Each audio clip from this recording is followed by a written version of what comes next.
Hey guys, welcome back to another episode of the Versatility podcast. Welcome back. It's Wednesday night.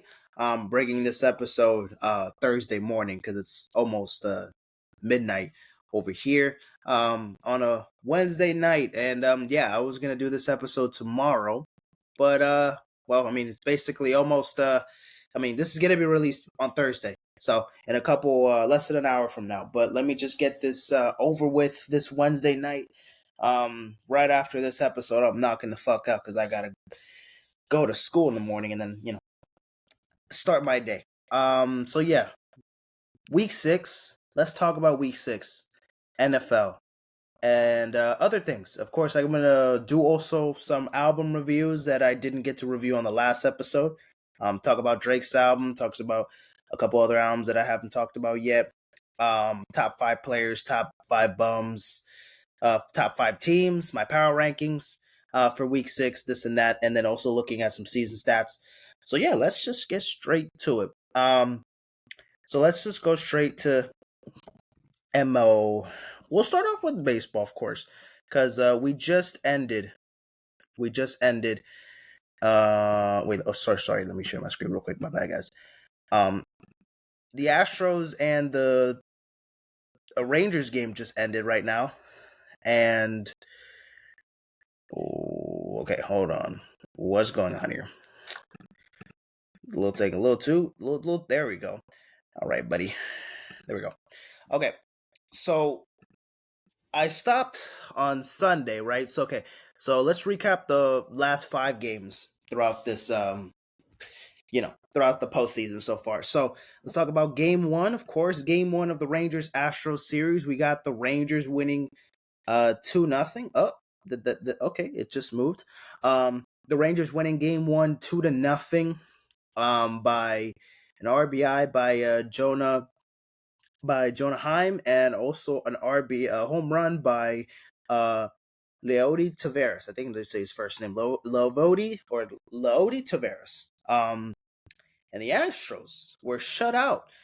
In the first game of the series, Jordan Montgomery went 6 1 third, 6 and 1 and 3/3.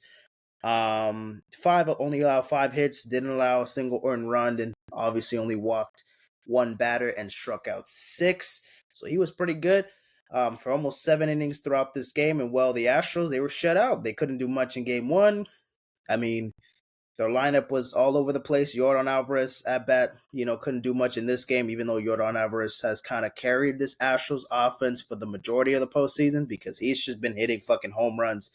But let's talk about game 2 of the series, with the Rangers also winning, as you can see there, winning game 2 as well, 5-4. Again, the Astros peeping in a little bit closer, but once again, kind of also was carried by Yordan Alvarez, but falling short 5-4.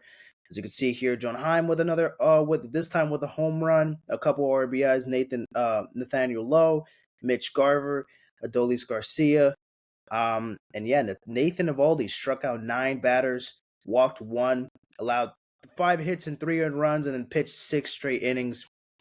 And then the bullpen took care of the rest. Jose Leclerc has been getting 4-out saves these past couple games. He got one in game 1 and in game 2. And the Rangers getting it done, man. This team on the road, at home, they have been dominant. They have not lost a game yet in the postseason until today. We're going to get to that game that just ended literally minutes ago. And Yordan Alvarez, 2 RBIs, 2 home runs, like it's nothing. I think he already has 6 home runs this postseason already.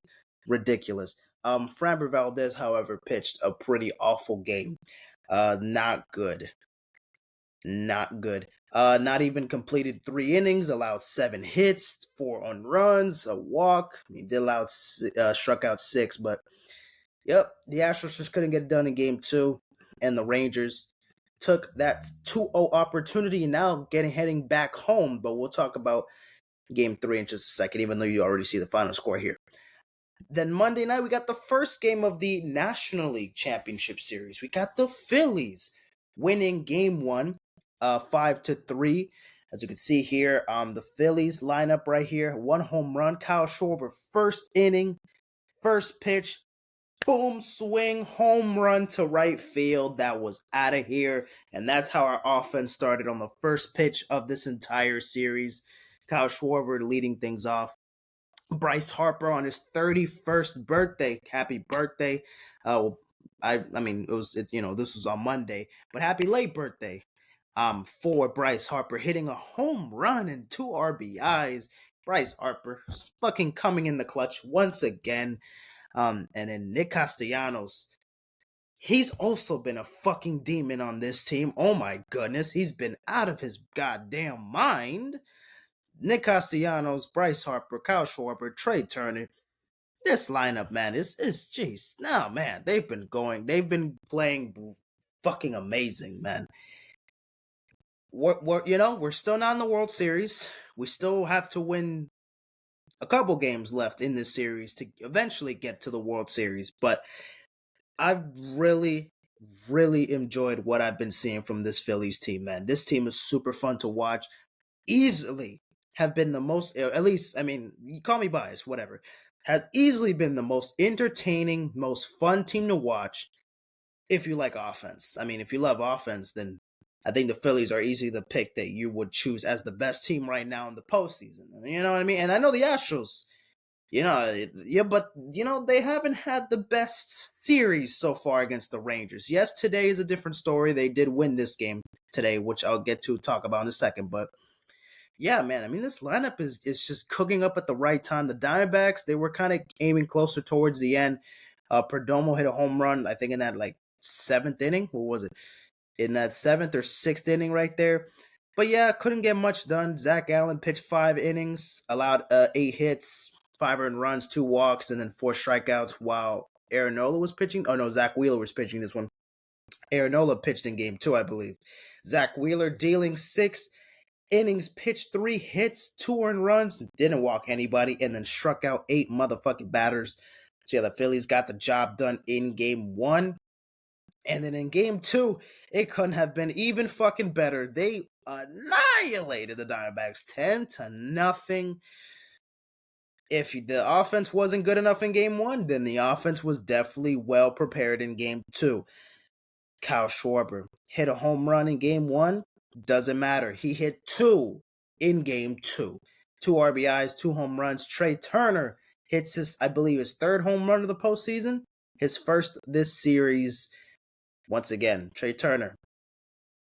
Ever since those Phillies fans, made that,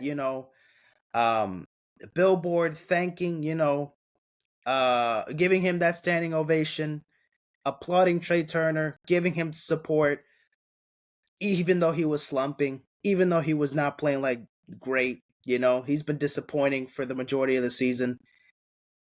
Ever since that point in like August, I believe, or pretty much the turnaround of the second half for the Phillies, Trey Turner has been a huge reason why, and he's completely stepped up ever since. And now he looks like an absolute fucking demon. Even though Bryce Harper, Kyle Schwarber, and Nick Castellanos has also looked really, really, really good. Also, Alec Bowman, Bryson Stott, they haven't been hitting home runs like the other 3 guys have been, Schwarber, Nick Castellanos, and Harper, but they've still been there. And defensively, they've made some really good defensive plays throughout this series so far, man. But, I mean, offensively, we're putting up the runs. But let's talk about our pitching because fucking Aaron Nola was dealing 6 innings pitched. Didn't want to overwork him, I'm assuming. Only allowed 3 hits. Didn't walk anybody. Didn't allow an earned run, obviously. And then a struck out 7. And then our bullpen getting it done as well. Striking out 2 by Hoffman, 1 by Stram. And then Kergering struck out 3. Our bullpen is also getting the work done as well. Not letting our starting pitch. That was one thing that I was kind of concerned about was our bullpen in the postseason. The bullpen hasn't been the worst part, but they've definitely cost us a lot of games in the regular season. I was kind of concerned that they were kind of gonna fuck up some games here. I mean, you could say that for that game in game 2 in Atlanta. In the division series. But other than that, they've been cooking. And then now we catch up today with the Astros winning their first game of the series. So now it's a 2-1 series. they had to win this game, because if the Rangers won this one, they would be up 3-0, and at that point, the Rangers would have just been waiting for whenever their series is going to close up, because being up 3-0 is essentially you winning this series. So, yeah, I mean, the Astros putting up enough runs. Jose Altuve hit a home run, I believe, in the third inning. And the offense for the Astros stepped up. I mean, as you can see, RBIs from Jose Altuve, 2 from Yordan Alvarez, from Dubon, from Pena, from Maldonado. The rest of the lineup started getting better. The Rangers, kind of a slower start this one. Adolis got an RBI. Josh Young hit 2 home runs, obviously carrying most of the offense, scoring those 4 out of 5 runs with 2 home runs, obviously. Yeah, and the Astros pitching, who was on the mound, Christian Javier, he was pitching pretty good. Almost had 6 innings, 3 hits, 2 earned runs, a walk, and then 3 strikeouts. So the strikeouts weren't, that impressive, but was not allowing that many hits, and he was really just allowing pretty much just 2-run home runs, getting someone on base, walking somebody, and then pretty much just getting Josh Young to hit the home run off of him. But that was pretty much that. While the Rangers, Max Scherzer, man, 4 innings pitched, 5 earned runs, 5 hits, a walk, and 4 strikeouts. Not the best performance for Max Scherzer.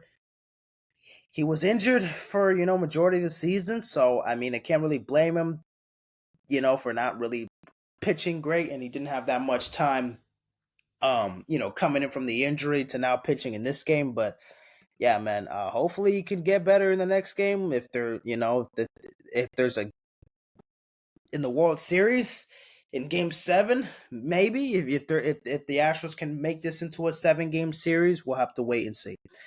And then tomorrow we got the Phillies and the Diamondbacks, game number 3. This time in Arizona, so we shall see what we're going to be doing on the road. And then, of course, game 4 of the Astros Rangers, again in Texas tomorrow. If the Astros tie the series, I mean, we already have a series now. It's definitely going to 5 games at the very least, but can they make it to 6 games at the very least? We'll have to wait and see tomorrow. And then the Diamondbacks, they're at home. If they don't win tomorrow, then it's also wraps for the Diamondbacks. It's just a matter of time when the Phillies are going to win the series, if they can get the job done tomorrow, or if they at least, win tomorrow. And then the World Series is expected to start Friday, October 27th. My birthday is the 28th. So game 2 of the World Series is, going to be on my birthday. So hopefully the Phillies and the Rangers, hopefully that's the World Series, once again that I'm predicting. So yeah. All right, so that's that with MLB. I believe there was not baseball, obviously. MLS, there was a game, right? Oh yeah, there was Miami and Charlotte. Yep. So Miami and Charlotte, they tied 2-2. I mean, yeah, the MLS Cup, like the playoffs are gonna start pretty soon. I think. Oh, this Saturday is the last week of the season. Okay, so this season is gonna be wrapped up after Saturday's games. And then yeah, the postseason is gonna be throughout the November, and then December is gonna be the championship game. And yeah, that's that. All right, now let's talk about football, guys. All right, let me just go through the games here. I gotta go on ESPN. Yeah. All right, there we go. Wait, hold on. Wait, where's something? Oh, wait, well, hold on. I was gonna show y'all something before. Okay. So, the WNBA finals were on, and as you can see there, the the fireworks in action. So yeah, the Aces, they just won today, back to back WNBA titles. They obviously won it last season, and then now repeating as defending their title once again, defeating the New York Liberty 3-1 by 1 point. And yeah, so I mean, congratulations to the Las Vegas Aces for winning the WNBA championship. And the NBA season. Oh, let's talk about the NBA real quick. The NBA season starts the 24th The 24th with the Lakers and the Nuggets, and then Suns Warriors. So those are the first 2 games of the regular season. Obviously, we're in the preseason right now. The Heat lost today. Oh well, the Kings are playing against the Warriors right now. I mean, yeah, preseason. I'm not really watching much preseason action so far. I've only watched a couple games. I've watched this one. We had a pretty good game. Tyler Hero played this one. It was pretty good. Um, this was Dame's debut in the preseason for the Bucks, beating the Lakers. I've seen a couple of them. I've seen a little bit of this one. LeBron or Steph Curry barely even played in this game. But yeah, there was Sixers losing to the Celtics. Nothing new there, but that's interesting. Okay, so there's more preseason games tomorrow: Celtics, Hornets, Timberwolves, Bulls, Pistons, Thunder, Nuggets, Clippers. Didn't they just play like yesterday? Literally yesterday, the Clippers won 116 and 103, so they go back to back games. Suns, Lakers. Oh, I might watch that tomorrow. Anyone's on Friday. Oh, Heat, Rockets. That's the last preseason game. Yeah, so the last preseason games will be on Friday to get ready for the regular season Wednesday. For the remaining of the teams that don't play on Tuesday, obviously. Yeah, the Heat. We start the season off against the Pistons. I was about to say the Thunder. Who the Thunder play actually? The Thunder play against the Bulls. The Sixers. Who do they play against in their first game? The Bucks. Oh, on Thursday. Wait, the Suns. They go up against the Warriors, and then they go up against the Lakers on TNT Tuesday and Thursday. Yeah, it should be fun, man. I'm super excited for the NBA season once again, man. We're in, baseball's ending in a couple weeks. The MLS is done. WNBA, well, MLS is, the playoffs are about to begin. The WNBA is done, so we got that going for us. Now let's get back to NFL week 6 recap. This week has been very crazy. Not gonna lie. In fantasy, it's been weird. There was definitely some entertaining headlines in this one for sure. Nothing. A lot of things going on in this one. Very shocking to me. Very shocking to me. But let's just get straight to it. I mean, let's start off with this snooze fest of a game with the Chiefs beating the Broncos 19-8. Yay. The Chiefs win a game that they should have won because they're the Chiefs and they own this team, right? But this was not the best outing for the Chiefs whatsoever. Struggled offensively. Defensively, I mean, they got it down packed. Their defense is very underrated. They may not have the best defensive unit in the league, but man, they can get the job done. And I mean, yes, it's against the Broncos offense, but right now, the offense for the Broncos is not the weak point of this team. It's now actually the defense. They reversed their situations from last year. Offense was great last year. Defense was great last year. Offense was dog shit last year, and now it's the opposite. So pick or choose, Denver. You pick your poison there. Russell Wilson did not have a good game at all. He's actually been playing pretty solid. Honestly, not even solid. He's been playing pretty good. I'm not gonna lie. He's been playing pretty good this year. Can't lie. But this game was not it. 13 for 22, 95 yards, a touchdown, 2 interceptions. No. Patrick Mahomes, 30 for 40, 306 yards, a touchdown, and 1 interception. I mean, damn, bro. Bro is throwing 306 yards just to throw a tutty. A lousy ass pick and the 19 points there. I mean, Harrison Buckner, how many field goals did he hit? 1, 2, 3, 4. He hit 4 fucking field goals, man. I mean, Harrison Buckner was the real MVP in this one. Chiefs offense really needed, I don't know, like, they have some good weapons, man. You know what I mean? Like, the Chiefs, they got Kadarius Tony, what the fuck, for passing?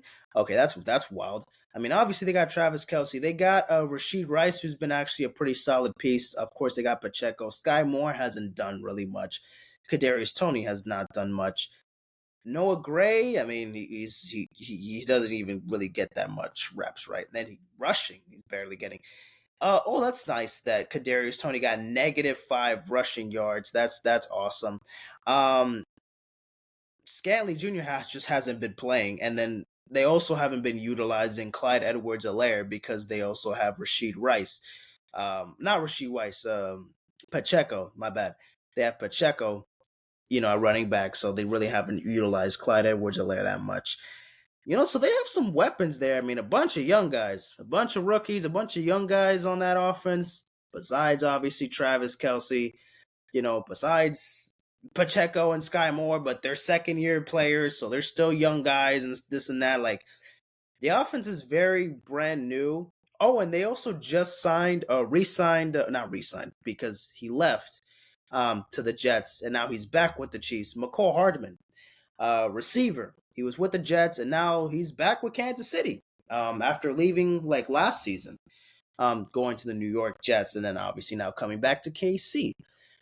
So yeah, the Chiefs are 5-1. They're still a scary team, even without this offense looking amazing. And the Broncos are still dog shit. So nothing has changed. There we go. That's the summary, guys. All right, next, let's talk about this game. Ravens and the Titans. 24-16. Ravens get the W in London. Ravens offense didn't look that good. 223 yards, a touchdown, and an interception for Lamar Jackson, with Ryan Tannehill 76 yards, an interception. Ryan Tannehill, once again, we should be at Mike Rabel. Give your backup quarterbacks a little bit more play time. With this guy, Ryan Tannehill's just not cutting it, dude. Give Malik Willis, give Will Levis a chance, please. Give them boys a chance, man. I don't. Derrick Henry, 12 carries, 97 yards, a touchdown. Rushing game was there. Derrick Henry had a pretty good game. Lamar 62, 13 carries, 62 yards for Lamar himself. But the offense was just not really there. I mean, fucking Justin Tucker, how many field goals he had? Like 6 field goals? Justin Tucker, I believe, hit like 6 field goals in this one. Yeah, bro, 6 for 6, had 18 points, obviously. Literally most of the offense here. Oh, and Zay Flowers got a touchdown, I believe. This was the one that Zay Flowers got a tutty in this one. Wait, what? Oh, he did. Yeah, he did. Zay Flowers got a receiving touchdown. I was like, wait, why does it not say he has a touchdown? I was looking at the rushing category by accident. Yes, so Zay Flowers got a receiving touchdown, and then a bunch of field goals. That was literally the Ravens' offense in this game. So couldn't do much. But their defense, still pretty good, man. Defense is still holding it down tight. Yeah, the Titans, they don't really got much. They don't got weapons like that, that are that explosive. And I mean, in the weapons department, at least, I mean, Ryan Tannehill, again, couldn't do much. Malik Willis, I didn't even know Malik Willis got some snaps in this one. Oh shit. Okay, I didn't even know. 74 yards, 4 for 5. So he didn't get much there. I mean, receiving, DeAndre Hopkins had, only 1 reception, 20 yards. Tyree Spears, yeah, man. Just not much going on with the Tennessee Titans. They're just kind of a meh team there, not really doing much. Ravens, their defense got the job done against a pretty awful defense and offense, so not really much going there with Tennessee. So yeah, Ravens get the job done.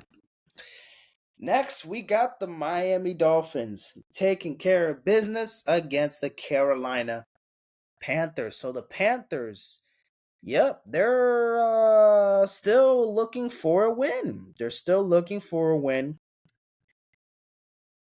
When is it the time? When are they going to win a football game, guys? Is it going to happen soon?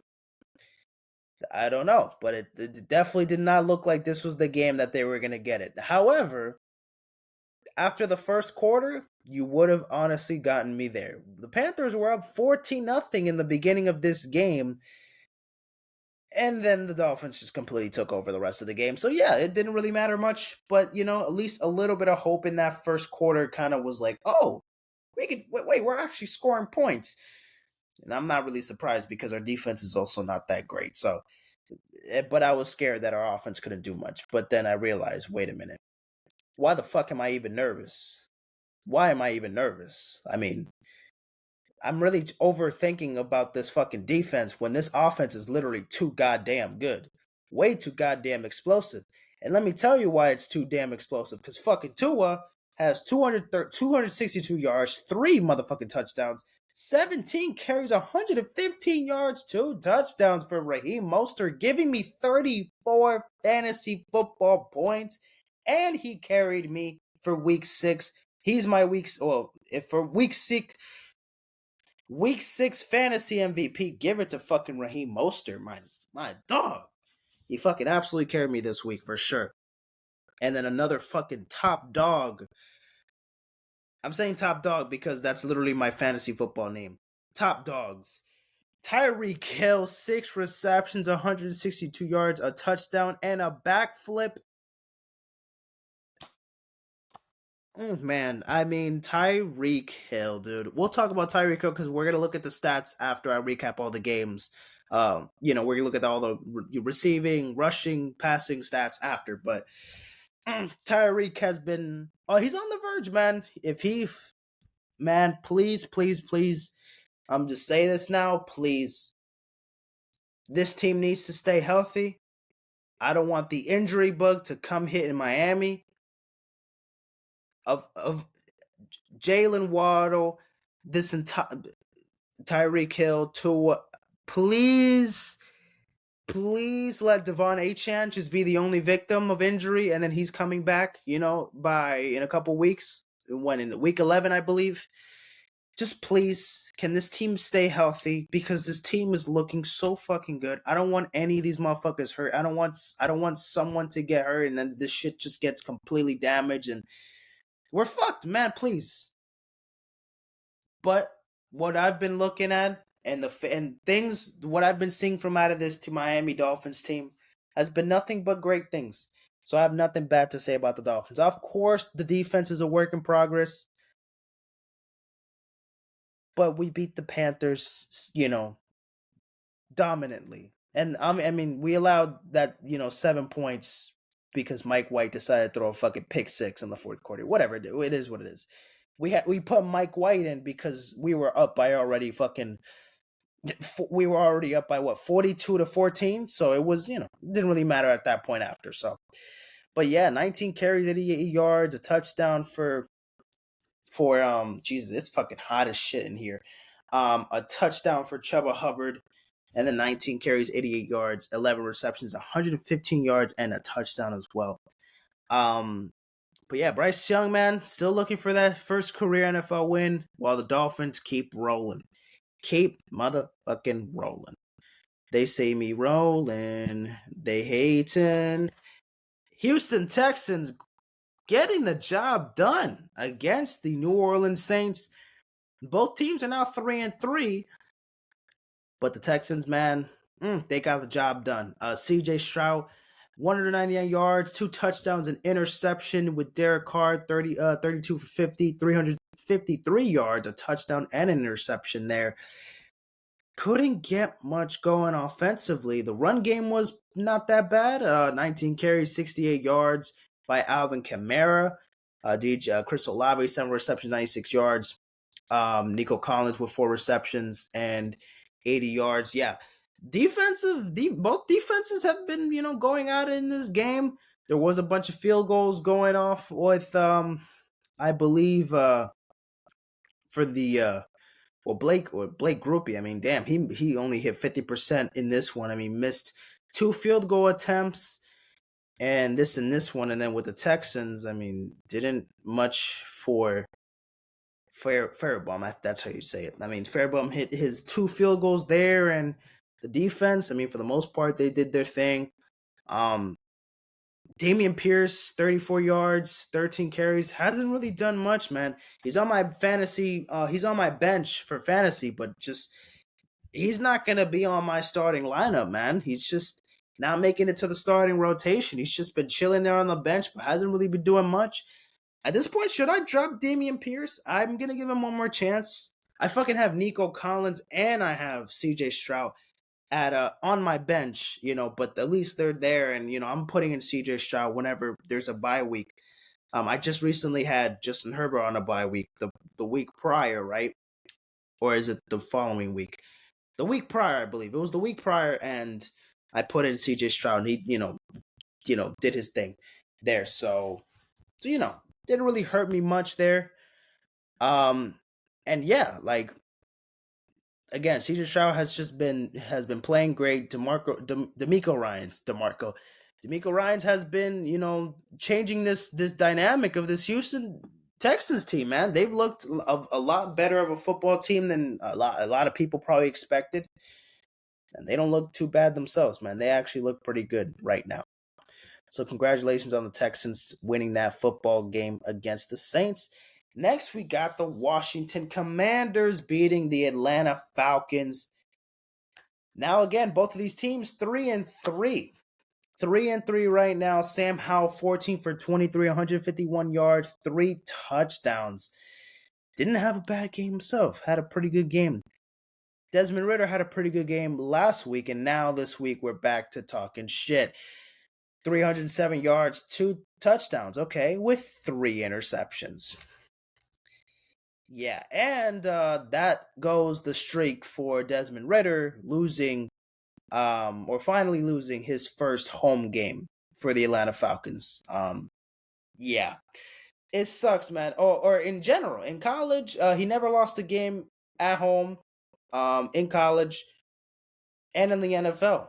And now that time was ruined by the Washington Commanders. The Washington Commanders are not a very special team much in the NFL, but they are the team to beat. They are the team that you don't want to ruin any type of significant streak or any type of record-breaking thing, because they will ruin it. They will ruin your perfect season. They will ruin a big losing streak, for you or whatever. You know what I mean? The Commanders will break streaks. That's what they do. And then once again, the Falcons fall victim. Desmond Ridder does not look like the answer at quarterback, and there's not much to say about the run game because it didn't really look that good today. I mean, again, Bijan Robinson's still a beast. Tyler Algier looks pretty solid, but defense is just couldn't really do much there. Not much to say there. Kyle Pitts, though, has been. I mean, he got a touchdown, in the first quarter. That's one thing that I could say that's a bright spot for the Falcons at the moment, that they're now finally utilizing Kyle Pitts and Drake London a little bit more. They're getting active. They're getting more targets. Finally, you know what I mean? They're finally getting utilized a bit more, so things feel like now the offense is going to be a little bit more explosive with them being involved more. So maybe things they can figure out next week with both of them in the once again, being more involved in the offense, and things are just not going to be handed to fucking Bijan or Tyler Algier, and then Drake is going to get a couple receptions but barely get anything, and then Kyle Pitts is just going to be left in the fucking dust. We're going to have to spread that ball around, run that motherfucker, throw that motherfucker. We're going to have to spin that shit around. So Falcons, let's see what they could do, fix their offense a bit. But again, Desmond Ridder, they can get who's their backup quarterback? For the Falcons, who is it? What the fuck is their? I don't even fucking know. Yeah, whoever their backup quarterback is. Oh, is it Taylor Heineke? I think it's Taylor Heineke. I believe. Give Taylor Heineke a shot, man. What? Taylor Heineke was pretty good as a backup. He's probably one of the best backups we have in the league right now. So I mean, it wouldn't cost you to hurt. It wouldn't hurt them to start him, but we'll see what they can do. But the Commanders get the win against the Falcons. Next, we got the Jaguars defeating the Indianapolis Colts, once again owning them, 37-20. The Colts always beat the Jaguars in Indianapolis, but the Jaguars always beat the Colts in Jacksonville. So you got the taste of what you expected. And the Colts, unfortunately, man, breaking news. Anthony Richardson, his shoulder injury, he's going to get surgery. And so officially that ends his season after playing 4 games. Man, it just sucks. It just sucks that now they have to stick with Gardner Minshew as their quarterback. In the meantime, with 329 yards, a touchdown, and 3 interceptions, as his stats were for today, for this game on Sunday. And Anthony Richardson, man, he was on my fantasy, and I had to drop him for C.J. Stroud because he was injured that week. And then I was thinking maybe he might come back, and then didn't think much, re-aggravated the injury, and then just now is going to have surgery, and of course his season is done for. Super excited to see him next year, though, but damn, man, it just sucks that just ruined his rookie year there. With the Jaguars, however, their defense has been stepping up, and their offense looked incredible. Travis Etienne Jr., man, holy fuck, man, 18 carries, didn't have that many yards, 55, but 2 touchdowns. And Christian Kirk, 3 receptions, 49 yards, and a tutty. With Trevor Lawrence, of course, having 181 yards, 2 touchdowns, throwing a dumb interception there. But you know what? One little mistake, blah, blah, blah, didn't cost them the game or anything. So, yeah, they were able to get the job done. The Jaguars, again, they're still looking like a strong team in the AFC South, still the favorites easily to win the division. The Texans are giving them competition somehow, it's kind of weird, but Jaguars are still definitely the top dogs in that AFC South division. And the Colts, at least you'll have Zach Moss and Jonathan Taylor to, cheer on for. That's really all I got to say at the moment. This game was kind of ugly, but hey, it was a big win for the Cincinnati Bengals, winning 17-13 against the Seattle Seahawks. Seahawks coming off of a win, dominating against the Giants. Well, whatever, the Giants are just a punching bag for the NFL because they just get fucking shit on every week at this point now. Geno Smith, 2 interceptions, 326 yards, no touchdowns. But Kenneth Walker did have a good game. 19 carries, 62 yards, a touchdown himself. Joe Mixon, 12 carries, 38 yards. Jamar Chase, 6 receptions, 80 yards. Didn't have 3 touchdowns, but had a pretty good game as well. 185 yards, 2 touchdowns. And Joe Burrow with an interception with 2 touchdowns. 24-35, 185 yards. All right, I just said it right now. And now the Bengals are back at 500. So now they're on a 2-game winning streak. Now are the Bengals back? Maybe, but they still got to keep winning. They got to still keep this win streak forming. It wasn't the greatest of wins. Their offense didn't look incredible. But that Seahawks defense is serious, man. That Seahawks defense is a fierce defense. The Bengals defense is nothing elite, but they were also giving Geno Smith some pressures, and they're definitely giving him a hard time down the field. So it was definitely difficult for the Seahawks to even just get into the red zone for majority of this game. And then the last I think it was like one of the last drives of the game, it just fell flat for Seattle. They just couldn't get much going there. They lost on the turnover on downs, going for it on 4th down, final play. They had to get a touchdown here. They're finally actually in the red zone, and they just couldn't get it done. And then, the Bengals, hanged on and survived this one. And they get the win in Cincinnati at home against the Seahawks. Next game, we got another fucking snooze fest. I honestly didn't even watch like most of and not even Red Zone was covering this game that much. The Minnesota Vikings and the Chicago Bears. Yeah, the Vikings get the job done, 19-13, beating the Chicago Bears. Without Justin Fields, because he has a thumb injury now, and now the Bears are now 10 times worse without Justin Fields. Jesus. Kirk Cousins, 181 yards, a touchdown. Alexander Madison, 18 carries, 44 yards, 6 receptions, 50 yards for TJ Hawkinson. The offense, stinky. Did not look good. But the defense was doing their part. Defense was doing their thing. Vikings defense stepped up against the Bears um offense, so just couldn't get much. Bears with Tyson Bagent, Bagel, Tyson Bagel, you know what I mean? 83 yards, a touchdown. Psych, that's not a touchdown. An interception. Who is this dude? What 23 year born in 2000? Played for the Shepherd Rams. This is a Division 5 football team. Okay. Where's Shepherd? Where is that? Is that a D3 school, D2 school, or some shit? Definitely not D1. NI. JUCO? What is this, dude? I don't even fucking know. Anyways, let's just get back to the game. Yeah, the Bears. The Bears are bearing. The Bears aren't eating people alive. DJ Moore had an okay game, 5 receptions, 51 yards. Couldn't do much there. Offense for Kirk Cousins. No Justin Jefferson. Doesn't look good at all, man. Offense, they need to step it up. Yes, they got an easy win against the Bears, but it was really just their defense getting it done. But their offense was not that good. A bunch of field goals. Obviously, just that one touchdown that they got to Jordan Addison, finally getting some love in the end zone there.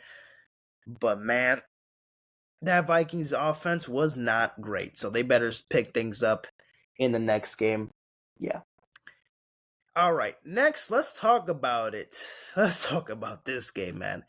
The San Francisco 49ers losing to the Cleveland Browns? 19-17. Yes, ladies and gentlemen, you heard that right. PJ Walker and that Browns defense is the reason why the 49ers finally won. Correction. Finally lost their first game of the season.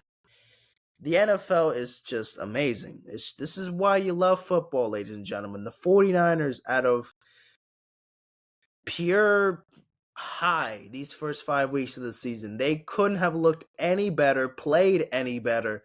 Coming into Cleveland, not so great weather.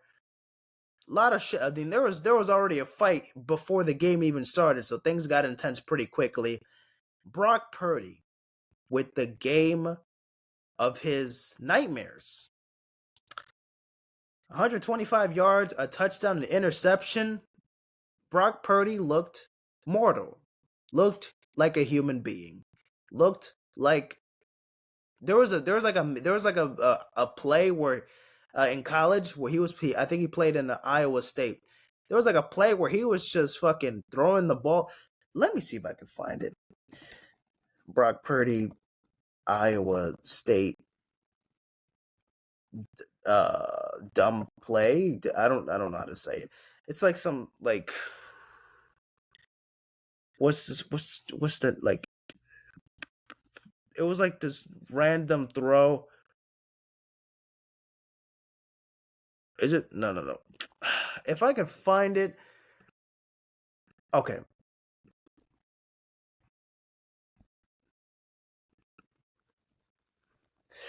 We're just gonna go on YouTube. Okay. All right. Just nope, shut up. Nope. Shut up. You know what? It really is not that important. It really is not that important. I don't have to go and dig up a fucking low like from Brock Purdy just to say that he had a terrible game. But he had a low light in college, and he just it looked really dumb. That's what I'm applying to say. And Brock Purdy looked pretty fucking terrible. Now, Christian McCaffrey went out of the game with an oblique injury. Deebo Samuel got hurt with a shoulder injury.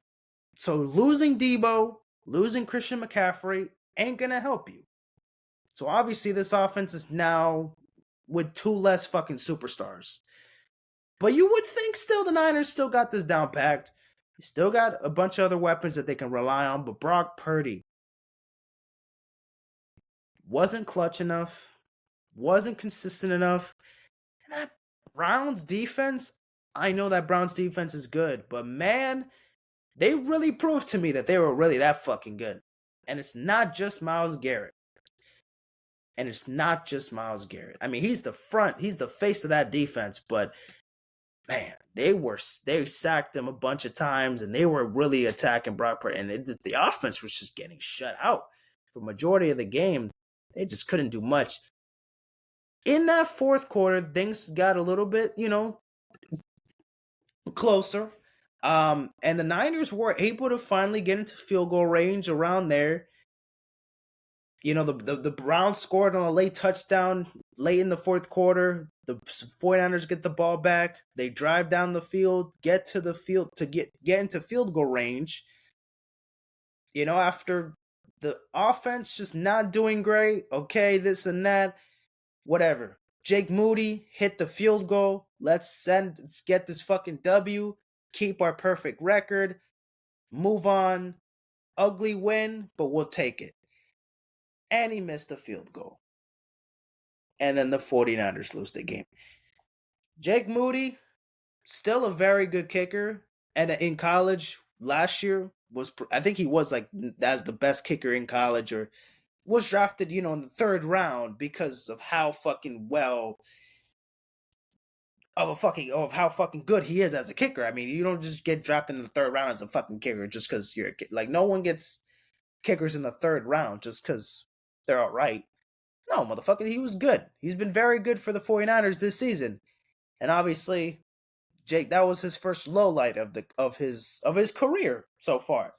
So, yeah, not obviously putting all the blame on Jake Moody just for simply missing the field goal, but I mean, you missed the field goal, dude, so you have to take some blame for it. And you do, or you are a reason why. But Brock Purdy, man, couldn't get it done. And who would have fucking thought that PJ Walker was going to be that guy at quarterback that still outperformed you? And he didn't even throw a touchdown, bro. The run game was doing most of the work too. Kareem Hunt had a touchdown. You know what I mean? The defense had a fucking, touchdown. Or not the defense. There was a bunch of field goals and Kareem Hunt had a touchdown. Like, there was just not much going on there. I mean, literally, the fucking 49ers, they lost to a former XFL quarterback. That's wild, dude. They lost to PJ Walker. Philip Walker. They lost to this man right here. They lost to this man who played for the Houston Roughnecks, dude. Come on now. But hey, man, it's football. It's football, man. The Niners, their undefeated season that they were bound to have, I don't think so, but that they were aiming for probably, or not aiming for. They were just one. They just give a fuck about the Super Bowl. Who gives a fuck about going undefeated at this point? It's it's all the pressure comes to you at some point. You're gonna crumble, so it's not gonna happen. But Browns. Congratulations, man. Y'all definitely got the job done. Definitely not bums of the week. Stepped out in this game.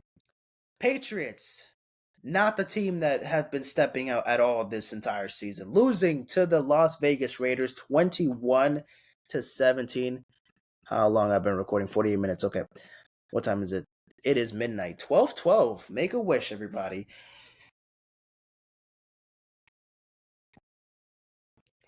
The Raiders, yeah, they get the job done against the Patriots 21-17. Jimmy Garoppolo leads the league in interceptions with 8, just to throw that out there before we even get to the stats. So yeah, an average Jimmy Garoppolo game, throwing at least 1 or 2 interceptions. He threw 1 in this one, and a touchdown, 162 yards. Josh Jacobs, 77 yards, but fucking 25 carries. My goodness, that run game was doing a lot of the carrying. Well, the Patriots, Mac Jones is still the quarterback. He did not get benched in this one, but or did he? Did he even get benched? Well, wait, hold on. Yep. All right, yeah, no, he didn't get benched. He didn't get benched. Yeah, 200 yards to be exact, an interception, and the run game was the only way they got a touchdown. Ramondre Stevenson got a touchdown, 10 carries, 46 yards. Kendrick Bourne has been okay for the Patriots, but this Patriots offense is a complete abomination. Ezekiel Elliott even had a touchdown. Oh, I didn't even know that. So okay, so the run game was all they needed to get a couple scores in, but after that, didn't fucking matter what they were doing. Yeah, dude. Raiders ugly way to win because their running game has been pretty good. Josh Jacobs again has been good this year. Ramondre. Why do I keep Ramondre?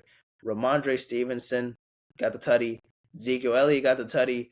Run game for both teams have been on point, but the offense hasn't been amazing.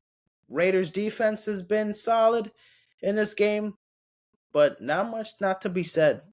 Mac Jones, not good, man. Not good. And and I don't know what is the identity of this Patriots team, man. It just does not look great at all.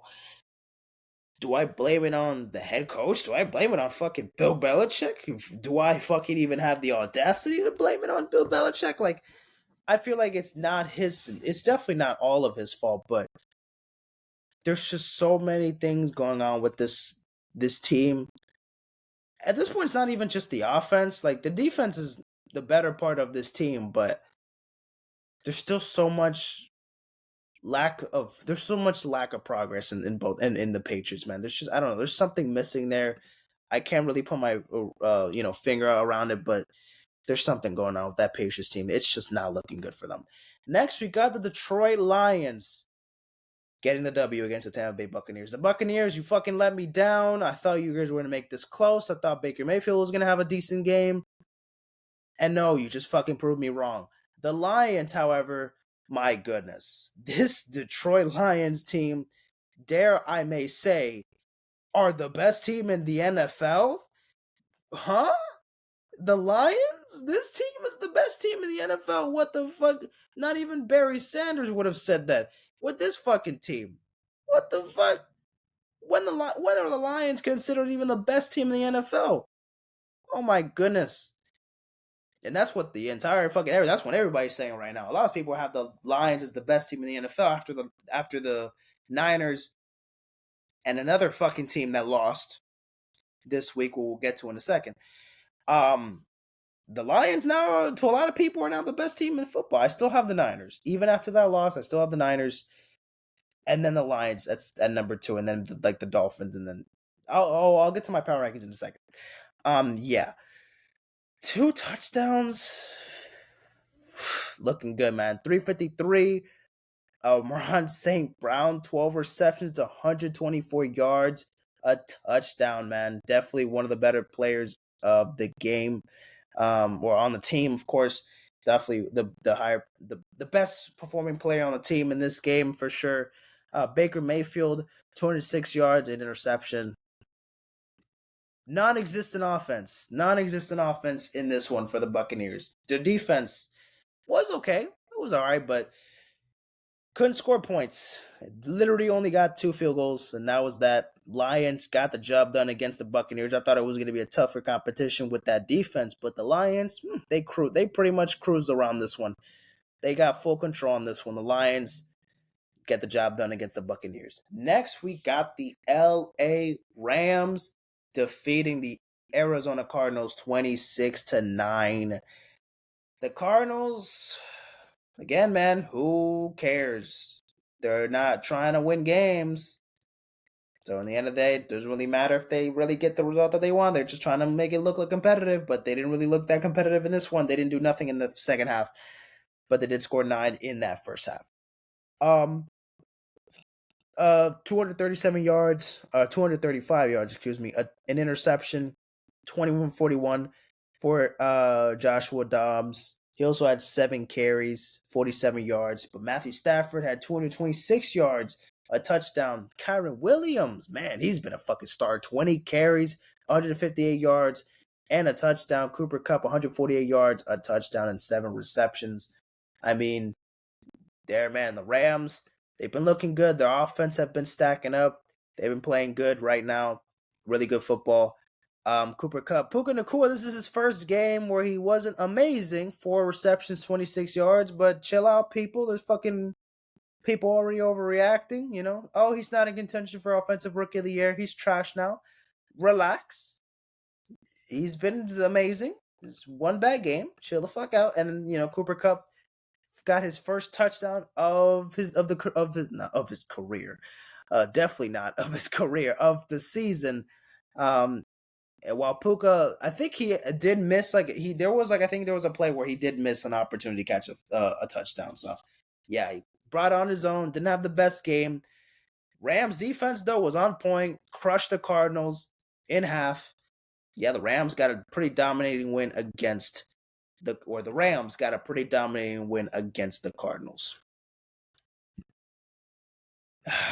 Now let's talk about the game that pissed me off so fucking much. Next, we got the Jets, the Jets, defeating the Philadelphia Eagles 20-14.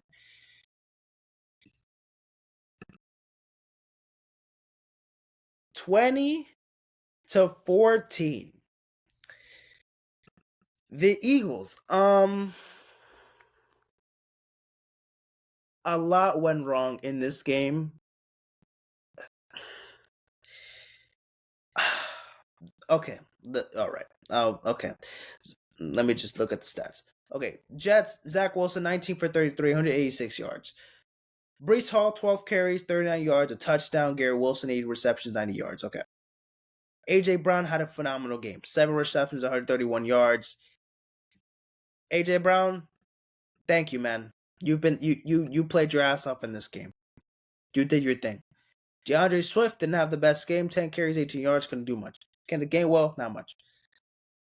Devontae Smith didn't get enough targets or receptions, but he had a solid game. Same with Dallas Goedert. And DeAndre Swift receiving was not that bad either. Their defense, our defense, not bad at all. Not bad at all. But our O-line was all over the place.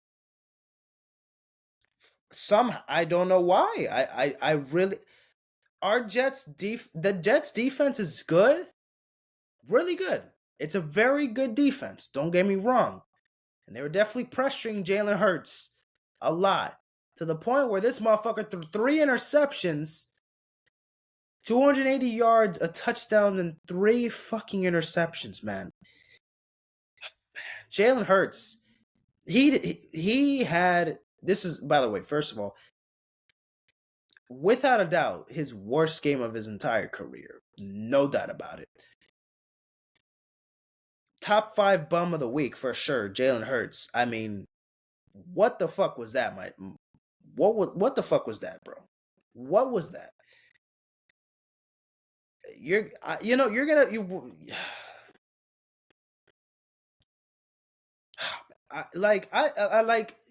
for me this was a lot tougher for me to take as not just because they lost it. Like, yes, they lost the game.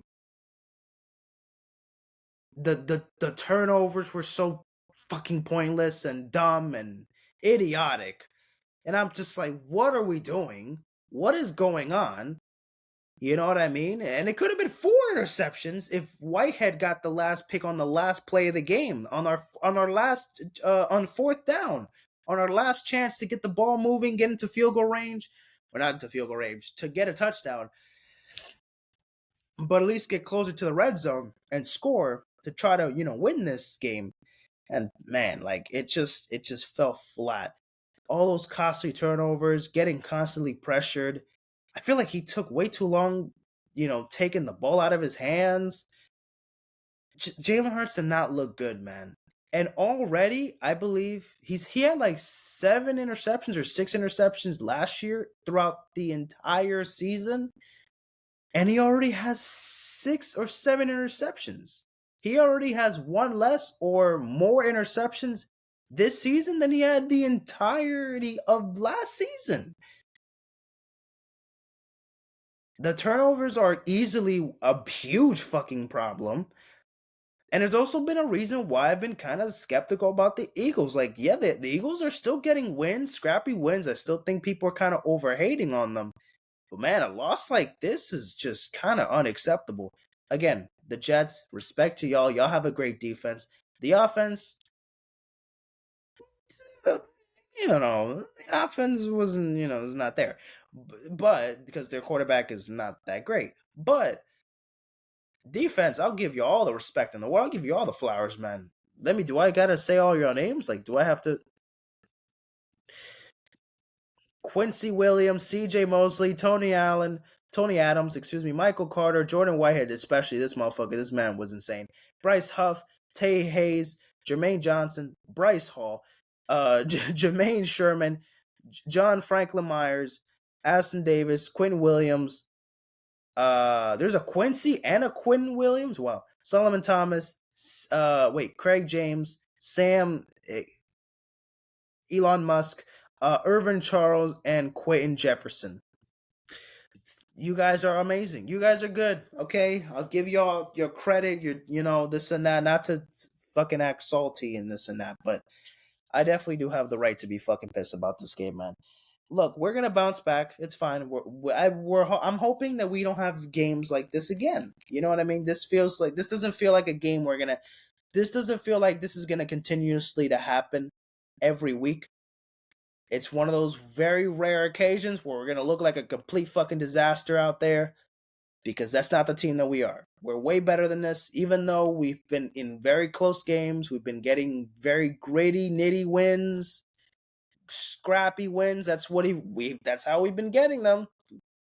Kind of like the Vikings last year.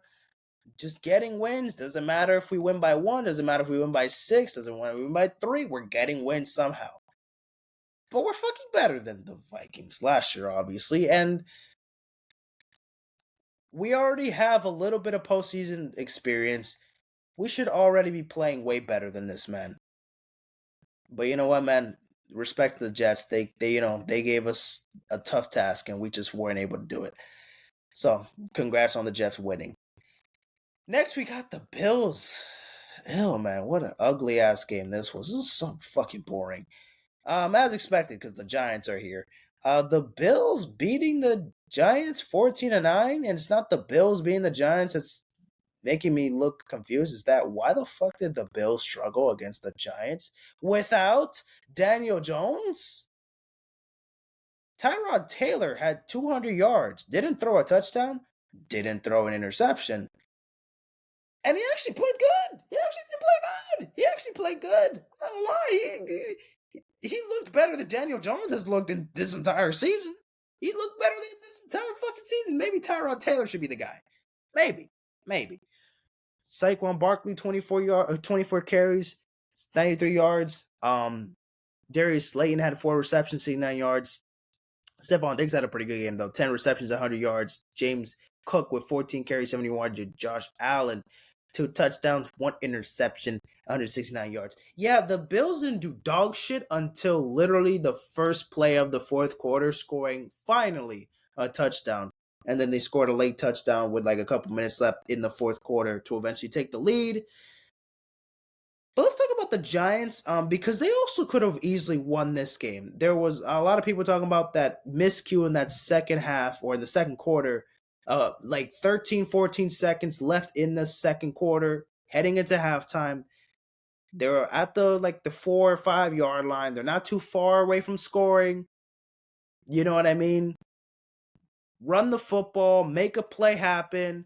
You still got 13 seconds. The clock is ticking, no timeouts. You can get the field goal. Get something going. Y'all up 6-0 at halftime. Could have been 9-0 at halftime. Could have scored the touchdown if y'all would have ran the ball. But if y'all wanted to go for the touchdown, maybe maybe Buffalo would have called timeout and then would have given y'all a chance to go. Maybe.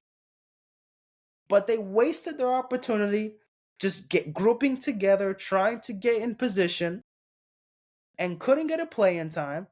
And then obviously they just got stuck to not scoring or to not having at least a chance to score by field goal or by running the football to try to get into the end zone by actually scoring a touchdown before the fucking half would end. Like they missed on those little opportunities there.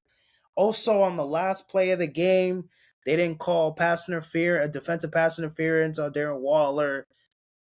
Yeah, the referees, once again, man, I really don't care about talking about the referees because again, they're fucking they ruin many games, man. They've made so many questionable calls. It's like at this point we're numb to it, right? Like at this point, I can't even put the blame on them for that, even though of course they're it's just right. It's just part of the game, guys. Injuries, bad officiating at times.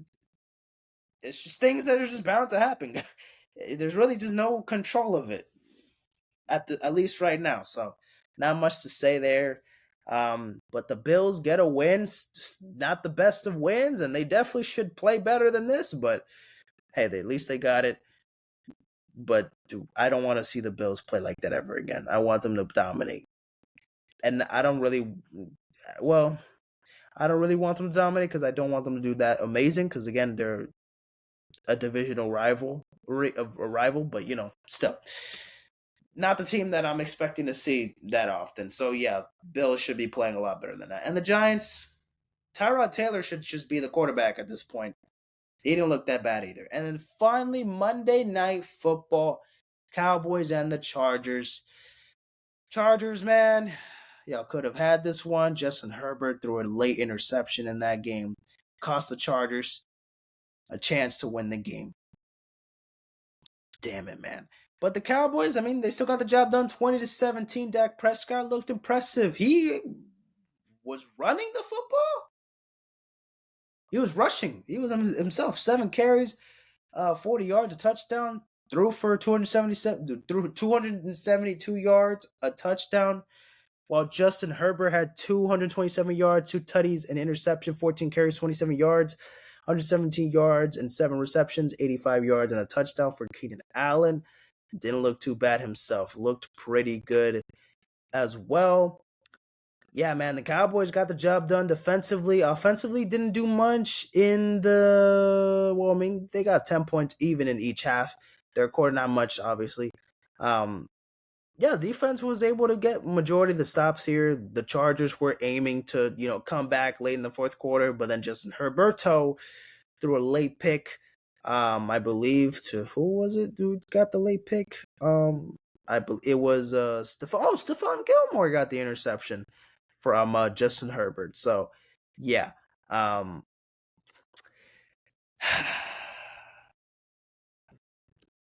2-3 Chargers, guys. This team is a team that has these expectations to be at least a very good team, and they choke.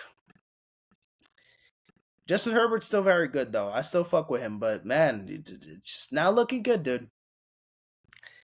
This team got to get something going. All right, let me make my quick Thursday night football predictions so that we can get over that now. And then I'll make my week 7 picks. Week 7, right? Week 7 picks. On Saturday morning or Friday night, because right now it's the middle of Wednesday night, Thursday morning, whatever. Damn, it's already 12:30. Holy shit, I gotta go to sleep. Yeah. Give me the Jaguars. That's it. Bye. Thank you. Jaguars. Those are my predictions. Okay, let me look at the stats real quick. Let's look at the stats. Let's look at passing yards. So at the moment, Tua Tagovailoa leads the league in passing yards, 1876, 1679 for Kirk Cousins, Matthew Stafford 1677, CJ Stroud 1660, Jared Goff 1618, 1593 for Patrick Mahomes, Josh Allen 1576, Jalen Hurts 15 for 42. Now for touchdowns, I believe it's still Kirk Cousins and Tua. They're tied for 14. Then Josh Allen 13. Russell Wilson has 12. Justin Fields has 11. More than Brock Purdy, more than Brock Purdy, tied with Jared Goff and Mahomes. Herbert has 9. Howell 9. Burrow has only 7 at the moment. Jalen has 7. Trevor Lawrence has 7. Interceptions, I believe Jimmy G leads the league in interceptions with 8, if I'm not mistaken. I checked this like yesterday.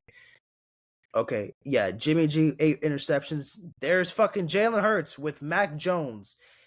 Do not like the fact that Mac Jones and Jalen Hurts have the same amount of interception. That just absolutely fucking pisses me off. Ugh, oh my god, that's gross. I cannot. I cannot. That's that's pissing me off. Christian McCaffrey, man, fuck, man. Hopefully he's fine and he'll be play on Monday Night Football against the Vikings this week. Because my goodness, man, we don't need this man to be hurt, man. We need this 49ers team to be the Niners. You know, a healthy 49ers team. Because look at what the 49ers are doing being healthy, dominating. But when McCaffrey and Debo's not there, it's not looking amazing. So, yeah, but he leads the league in rushing yards so far. Zach Moss, wow, 466. Devon Achane, and he already missed one game already. He's still third. Kyron Williams, he's also gonna be out for a couple weeks too, and he's also my fantasy. My fucking goodness, bro. Wait, when is he out until? Like, he's still active, but fuck, man, when is he gonna? It doesn't say exactly when he's still projected as active at the moment, but yeah.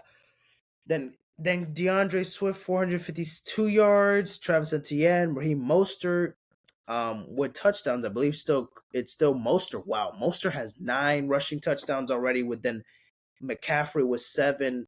Montgomery already has 6. Kenneth Walker 6. Wow, Kenneth Walker he has 6 touchdowns. I didn't even know that. Wow, it's already up there. Devon Achane and Etienne with 5, with Jalen Hurts and Lamar Jackson 4, then 5, and then 4, then Anthony Richardson, damn, Josh Allen 3. Damn, dude, fucking hell, man. Jared Goff has more than has as many as Josh Jacobs. Damn, dude. Wow. That's crazy. Now in receiving yards, it's Tyreek Hill by a fucking landslide. 814. This dude has 814 receiving yards after 6 games. What? This man's ridiculous, dude. Ridiculous.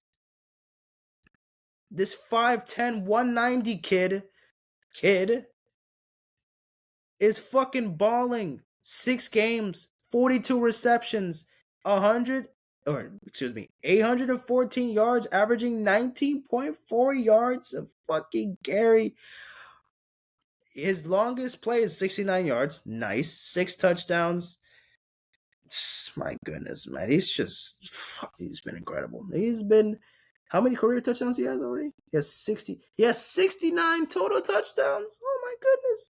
Nice. Nice. That's my dog, man. Tyreek Hill. I low-key might get a jersey at this point, man. I low-key might just cop the fucking Tyreek jersey.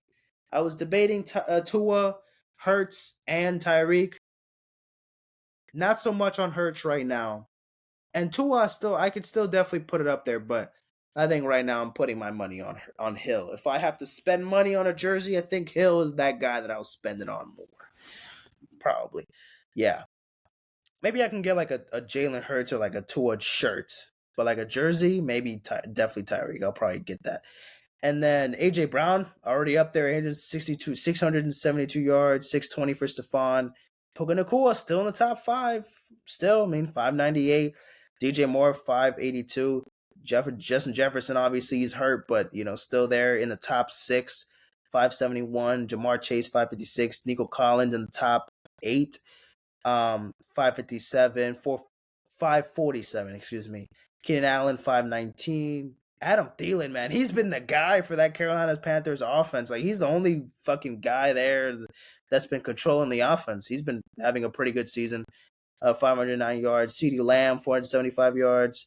Devontae Adams, Amon-Ra Brown, Olave, Brandon Ayuk. Yeah.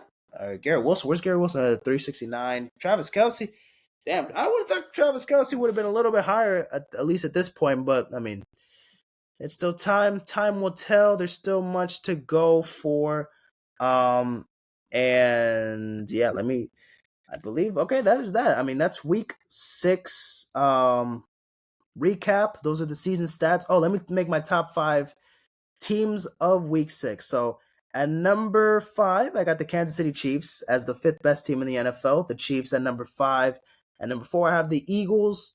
At number 3, I have the Miami Dolphins. At number 2, I have the Detroit Lions. And at number 1, I still have the San Francisco 49ers. So those are my top 5 teams entering week 7. So, of course, it could change after week 7. Of course, the rankings may change, of course, but we'll have to wait and see. Top 5 players of the week. So I have a bunch of honorable mentions. So some are players, or most of them are players, and then some are like a group of players. So I'm going to shout out to the Browns and that Jets defense because they beat the last two last two undefeated teams. They beat the Niners, the Browns, and the Jets beat the Eagles. And it was the defense that were able to get the job done mostly. So yeah, respect to the Jets and the Browns defense. Tua having a good game. Tyreek having a ball and ass game. Sam Howell went crazy. CJ Stroud had a good game. Joe Burrow had a decent game. But here's my top 5. At number 5, I had CJ Stroud at number 5. Excuse me. Then at number 4, I had Travis Etienne Jr. At number 4.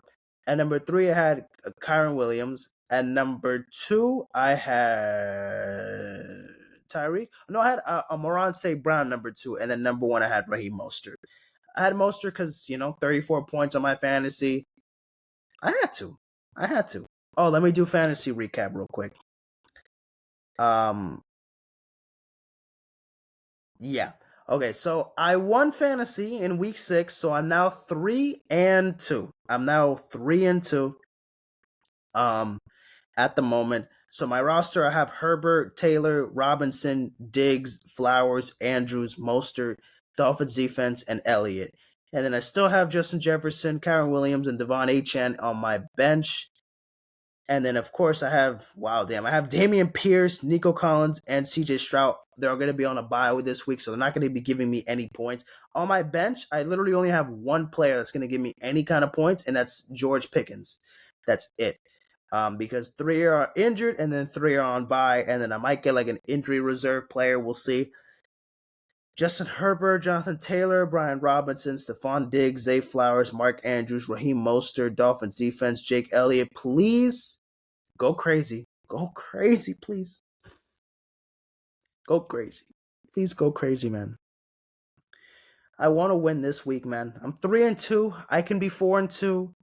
I can make my opponent 4-2 because my opponent is 4-1 at the moment. My friend Jason, dude. Fuck. I need to win. Come on now. Top dogs. Top fucking dogs. Let's get it. I can't be named top dogs. I'm not even at the top of my fucking fantasy team right now or league. The best record right now is 5-1, and I'm 3-2. So I'm facing up against my opponent, who has the second best record in the league at the moment. So I gotta get something going. Yes, I'm projected to fucking lose, obviously, as almost like every fucking week it feels like. But that doesn't matter. That doesn't matter. I'm projected to lose by 22 points. Don't give a shit. Don't give a shit. I just need my players to step the fuck up. I just need my players to do my thing. And that's that. All right. And then now top 5 bums of the week. Let's talk about top 5 bums of week 6. Number 5, I got Gardner Minshew. Did not play great. Did not play great against the against the Jaguars. Yeah, tough.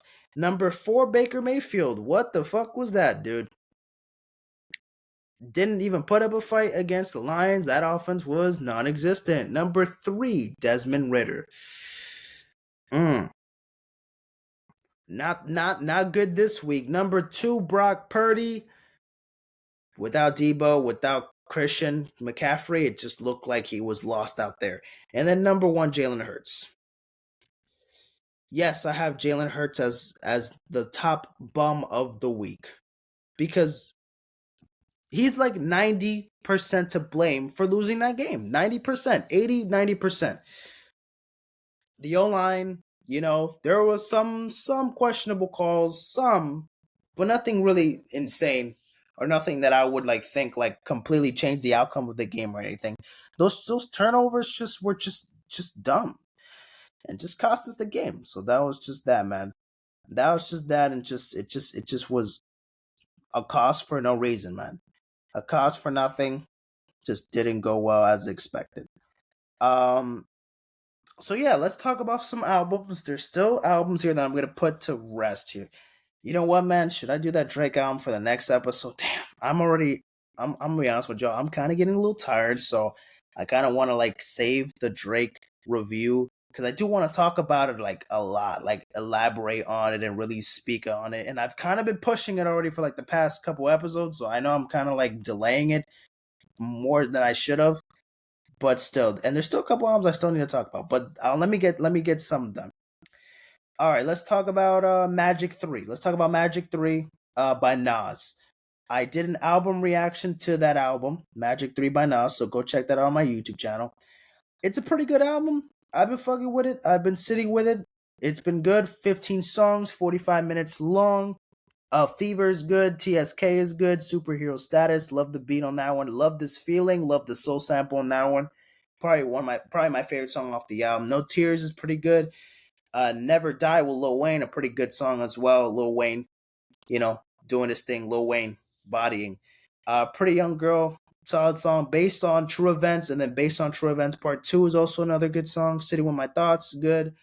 A lot of quality, Nas songs here. Not my favorite, like, out of the Magic series. I think the first Magic was better than the second and the third, but still a pretty good album, and I think is a decent like closing to this whole, three or 6 part or 3 part, or the double trilogy, the double trilogies of the Magic series and the King's Disease series. I think it's not a bad closing position, or album, obviously, or should I say, for lack of better terms.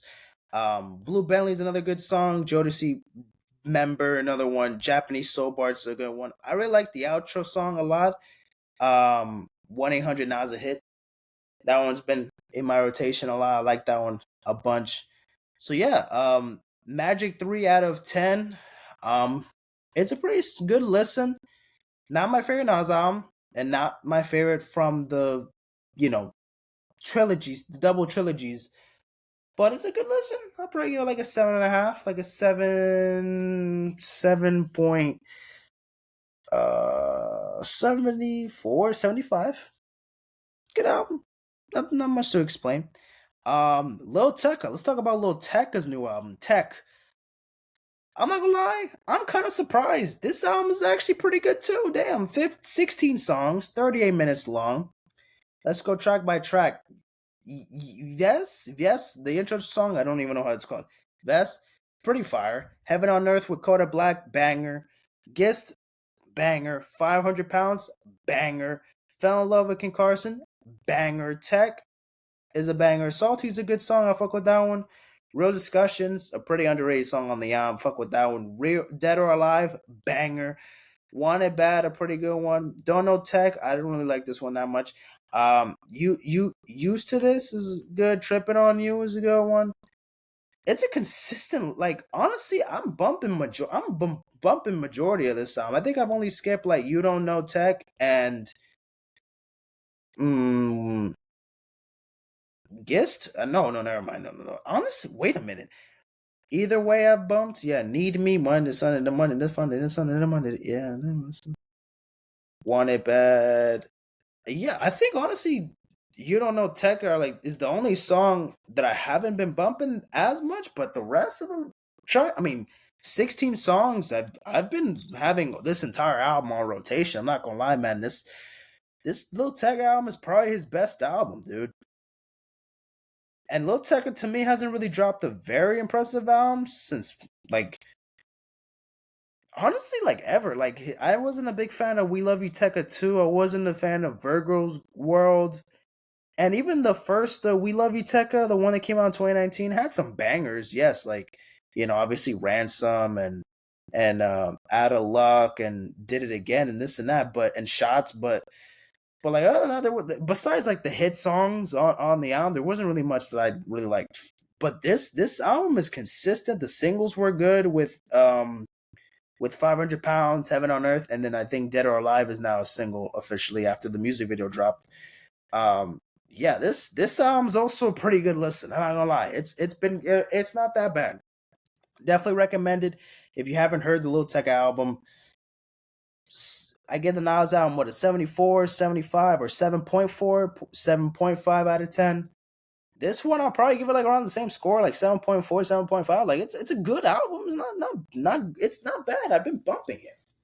I'm bumping it. Honestly, like an 8. Fuck it. Why don't I boost it? I'll probably boost it as an 8. Let me give both albums an 8. Why not? Fuck it. Let me just give it an 8. Next we got YG and Tyga's new collaboration album. What the fuck is it called again? Hit Me When You Leave the Club, the playlist. 14 songs, 37 minutes long. Again, you're expecting some West Coast bangers, some club shit. That's all you're gonna get, right? There's some bangers here, I'm the Reason's cool. Choose Up is alright. Thumpin' is fire. Brand new? With Lil Wayne is cool. I don't really like the sample, the brand new, brand new, brand new, brand new. It's kind of annoying to me, but the Lil Wayne verse is crazy, and he absolutely fucking carried that song, to be honest with you. Perk 10 is cool. Party Time, Party Time, Party Time. Dog shit song. Platinum, we going platinum, baby. Dun on the ops, then my motherfucking bitch on the cop. Yeah, this song's cool. There's bangers on this album. I'm not gonna lie. There's definitely some bangers on this album. There's songs that are definitely hitting at the club. Definitely, you're not wrong about that. Tyga and YG, but overall, I really haven't listened to too much of this album. Like I haven't replayed it as much. Only songs I'm really bumping is Platinum, Choose Up, Perk 10, Brand New, but not even really brand new. Just really just for the Lil Wayne verse. And then West Coast Weekend. West Coast Weekend's a good song. I like that one too. I like that one too. And Thumpin'. And other than that, yeah, everything else is kind of like okay. It's just there. I mean, it's at least it's not too long, and it's a pretty simple, breezy listen. 14 songs, 37 minutes. Like at least it's not oversaturating so much shit. Not shoving us 20 fucking 3 songs, Drake. But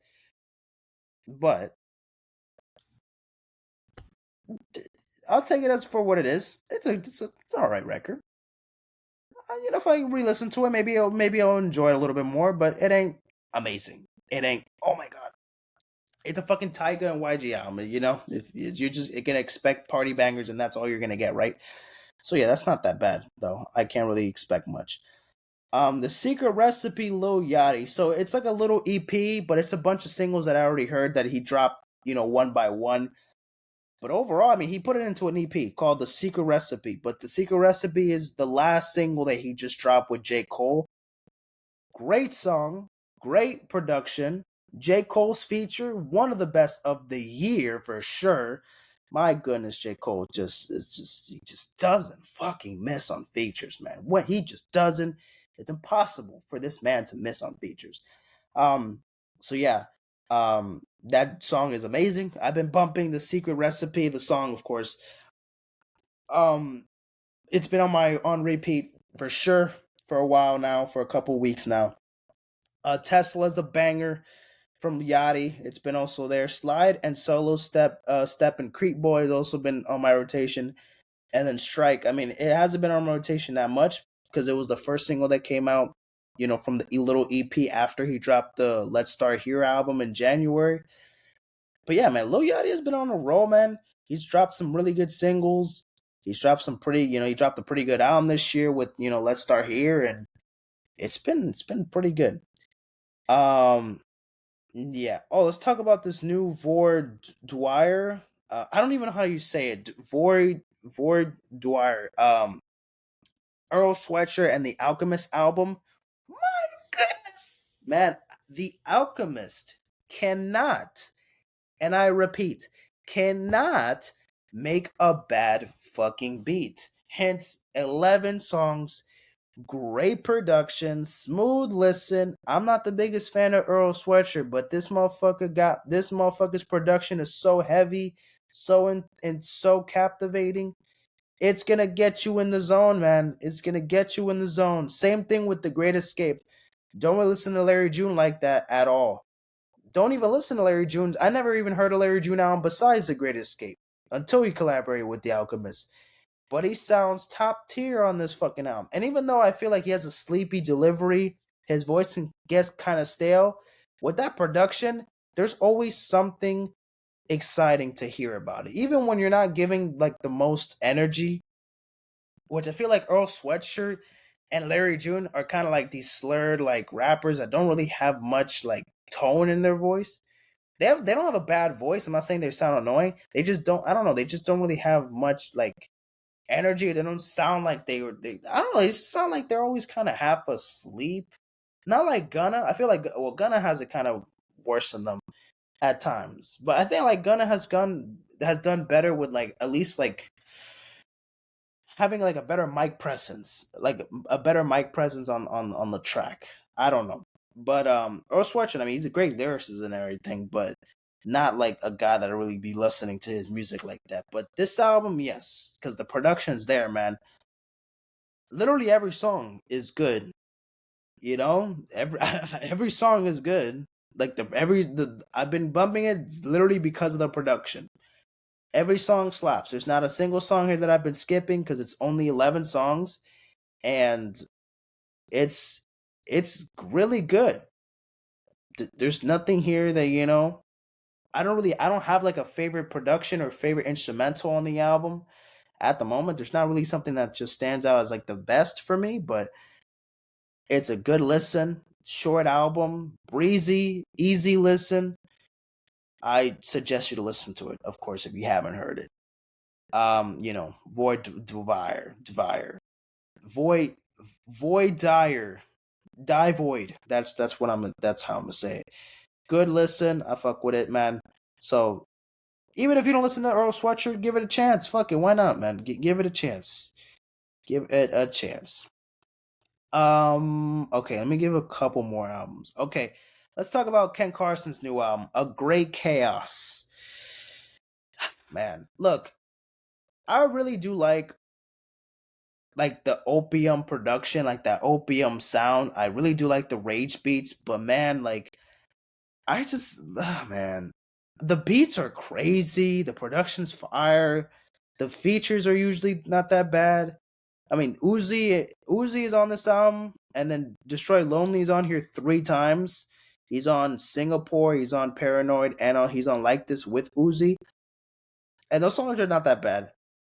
And Jennifer's Body, like, there's some songs here. Again, the production is crazy, but there's not really much that Ken Carson and Destroy Lonely, for me personally, like do much on the song. Like I feel like a lot of it is just kind of just carried by just that crazy, the crazy fucking 808s that they put in those in the crazy 808s, the crazy bass that they put on the fucking, on the beats. Like it's captivating to listen to it. It's like it kind of just traps you, at least with Cardi, there's like it's kind of the same, but at least Cardi has a little bit more interesting because he does a lot of vocal inflections. He kind of also has like songs where he kind of just goes repetitive, jump at the house, jump at the house, jump at the house, and then he has songs where he kind of takes it a little bit low key, but has like a high tempo.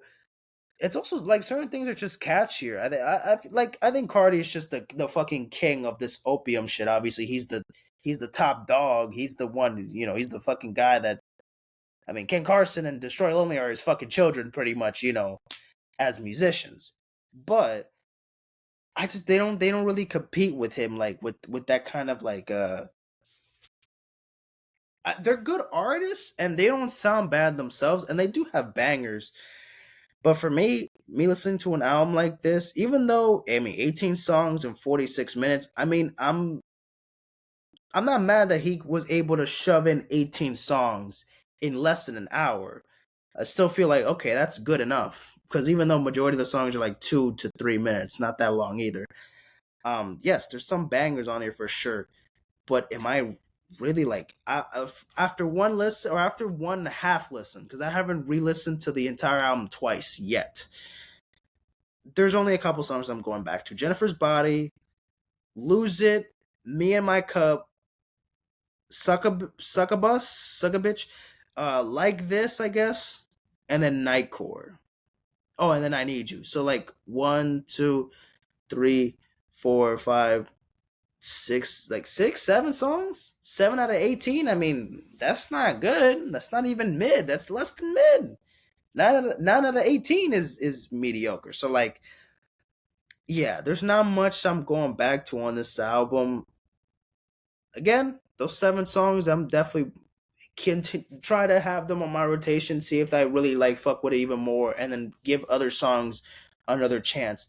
But after like one complete listen, I'm not really crazy on this album. I also still haven't heard the Destroy Lonely album because that fucking album is like an hour and 20 fucking minutes long, and it has 20 some songs, and it's probably gonna be the same shit as this one. You know what I mean? It's gonna have the same kind of rage production, maybe some, I bet there's bangers on it, but there's just, I don't know what else I can really say, man. There's just not much else I can really give there. There's just it is what it is, right? I guess. Pitbull dropped a new album, Trackhouse. Pitbull now just makes music and just samples old like classic shit and just makes it into his own thing. He literally sampled Jump, Jump, Jump. You know what I mean? Just why not? He also jumped Suave. He also jumped. He also sampled Suavemente or remixed it. He made Suavemente to a like a like a EDM kind of EDM salsa remix. How are you gonna make a classic like Suavemente, the absolute banger of the banger, for the most American people that can't even name 5 Hispanic songs, 5 Spanish songs can give you Suavemente? Come on. I mean, I'm not gonna lie, it kind of bumps though. I was kind of hating, but it kind of bumps. I can't even lie. But yeah, let's take a shot. I'll be honest with you. I don't remember every single song here. I just remember that majority of the songs here, he's just kind of sampling other old shit. And I mean, some of it doesn't sound terrible, but I'm not really like. Let's be real, man. Pitbull is not that guy anymore, man. I still fuck with Pitbull though. I like him as a person. He seems cool, and he definitely got bangers. Oh man, 2010s Pitbull? Are you fucking kidding me, dude? And even in the 2000s. Come on now. This motherfucker has his hits. I give him his respect. I kind of wish that Pitbull still was giving us those fireball. Don't stop the party. Hey, like giving us that type of songs. You know what I mean? I picture that with a Kodak. Give me everything tonight. Oh my goodness, bro. Like, you know what I mean? He can't make a give me everything or a rain over me. Girl, my body don't lie. He can't give me that shit no more. He can't give me fucking international love. Like, he just can't get. I'm just thinking of that Planet Pit album. That's literally all I'm thinking about. That man, that fucking album has bangers. Bangers. Straight fucking heat. Sorry, man. I mean, of course, stacked with features, and I feel like the features kind of outshine Pitbull, but Pitbull adds a little bit of texture to it, and I don't hate it. I don't hate it. But yeah, do the features do kind of be carrying, but still, man, he had his fucking hits. But yeah, I mean, try. This is also his first album in 4 years. He hasn't dropped in a while. Libertad 548 was like an album where he had a couple bangers, but a couple personal songs as well. Um, but yeah, this one was kind of like just trying to make more bangers music, but it just kind of falls flat. Doesn't really feel. He was kind of good doing like that 2000, 2010s like sounds and stuff, like the EDM and like the party shit. But now it's kind of like, I don't know. No one's really kind of buying into that now. It's an all right listen. It's an all right listen. Oh, let's talk about this album, The Fix Before the Carter 6. This album or mixtape. This is a mixtape that dropped that Lil Wayne dropped prior to the Carter 6. It's 10 songs, 33 minutes long. What the fuck is this? What is this mixtape, dude? What is this, dude? What am I listening to, bro? I'm glad this is a mixtape and these are not songs that are going to be actually on the album, because this is just what is this, dude? Act Up by with John Batiste, not good. Birds. What the fuck is the beat? Who made that beat? Murder Beat, was that Murder Beats who made the beat on that song? I believe Murder Beats. What the man? What the hell, Murder? What was that, dude? Why are you're literally giving Wayne a beat that you made in fucking 22 seconds? Come on, dude. Slip, nah. Cat Food was dog shit. I'm not a fan of Cat Food. That was like the single for this mixtape. No. Tuxedo, eh. Back to like Rock 2009 Lil Wayne. Now my favorite kind of Lil Wayne. To the Bank was cool. Chanel number 5, I fuck with this one. Fauci or Fauci. Is it Fauci? Fushi? I think it's Fauci. I'm gonna say Fauci, even if it's incorrect. I'm gonna say it like that. She fucking killed this song. I like this song. This is the only song I'm like, okay, it's on my rotation. I fuck with it, and it's mostly because of Fauci. Lil Wayne has an okay verse on it, but Fauci kind of raps, sings her ass off on this one, and I think I'm gonna dive into her music because she's done features with Steve Lacy. She's done feature with Tizo Touchdown. Um, so yeah, like she's worked with some big artists. So I'm definitely gonna tap into her solo catalog at some point. So we'll see. No New Bitches. No. Titty Boy. Titties, titties, titties, titties. Man, I mean, I get you, Lil Wayne. I get you, man. We all who is not excited about titties, dude. I get it, man. Like, I feel your enthusiasm over titties. But on this kind of production, you're just dragging it, dude. Oh my goodness, man. I mean, I'm not gonna lie. I was laughing. I also, by the way, made a album reaction to this album. So go check it out again, once again, on my YouTube channel. The Versatility Podcast, by the way, Versatility Podcast YouTube channel with the blue logo. So the logo is blue. So just for you to know. Yeah, Teddy Boy. Yeah, and I thought it was like a song like that's gonna sound like a 2 Chainz songs, because 2 Chainz his old name was Titty Boy, so I was like, okay, maybe 2 Chainz, maybe it's like a 2 Chainz like respect or like song, or I don't know, like I don't know. Titties, titties, titties, titties. Oh wow, yeah, titties, guys, titties. That's all I gotta say, titties. Good morning. No, not that good morning. Um, eh, just there. Yeah, Chanel number 5 is the only song that I'm really going back to on this song. This mixtape, it's not good. Like Fantano says, not good, dude. It's a yeah, dude. Mm, that's not my thing. That's not my thing.